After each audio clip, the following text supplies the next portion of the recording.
And of course, Ugandans can now be affordably transported to various national parks across the country.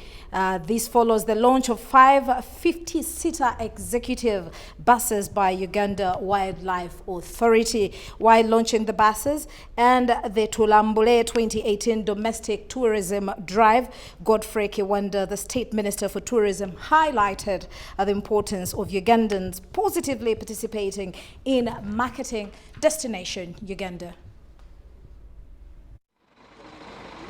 The 5 executive buses were acquired by government through the World Bank Competitiveness and Enterprise Development (SEDE) project that seeks to support reforms to improve the business environment in Uganda.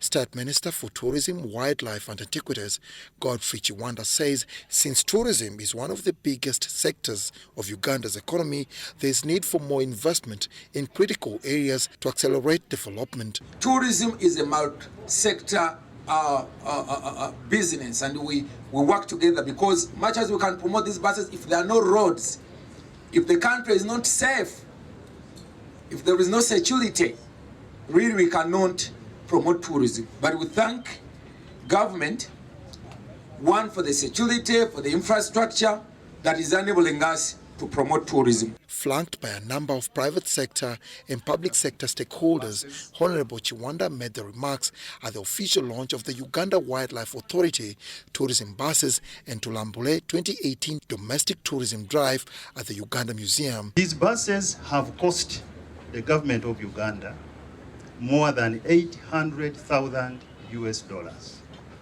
That is about 3 billion shillings. The 5 that you see here have been bought with the support of the resources mobilized by the government of Uganda and working with the World Bank through a project that PSFU is coordinating.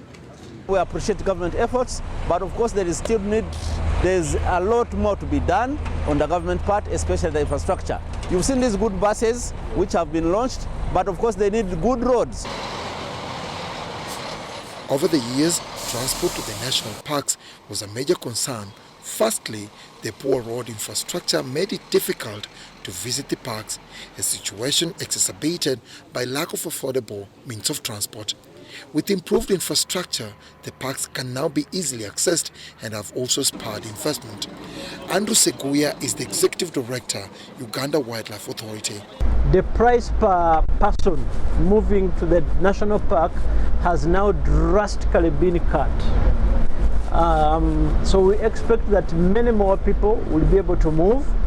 We have created about 65 rooms in Queen Elizabeth National Park. We are creating more rooms in the different national parks.